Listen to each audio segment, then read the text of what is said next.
মা কি ইগো ইয়া বেজাল তো কদুরা বাজি রইছে কি বেজাল বাজি রইছে ওই যে দেলওয়ারিয়ার বাইর তো কিছুদিন নন তাই রোজা গেছে রোজা তো কিছুদিন অন ইটি দাইয়ে সামনে অনা খেয়াল করছিলাম কিছু ইয়া চিনি সামাই কিনে দি আর হিগুন্ডে কিছু কাপড় চোপড় কিনে দি অন কি কন আমনে সেটাই কর অন বেচারা গরিব মানুষ দিলে খাইব খাইতো হইলে অত করবো নাকি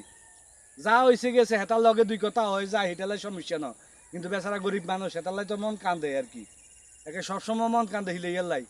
অসুস্থ মানুষ ঘরের মধ্যে হইতে রুজি কামাই করতে পারে না কিছু না হোলারা হয় না মানুষ এই তো মাইয়া গুণ গেড়ির উঠবে ও গার লগে ভেজাল করিয়া একরকম ইয়ে রয়েছে বিভিন্ন রকমের সমস্যার মধ্যে বেচারা আছে এখন আই কই আর কি ইয়ে করতাম ওই চিনি সামাই কিছু কিনি আর কিছু কাপড় চোপড় কিনি ব্যাগের লাই এইটা ভালো হবে এটা বেচারা দোয়া করব কেন তাইলে এটা করি এইটাই কর ওইটা লাই আপনারা বলাইছি কই আপনার লগে যুক্তি করি কি করতাম না করতাম এটা লাই আপনারা কইছি আচ্ছা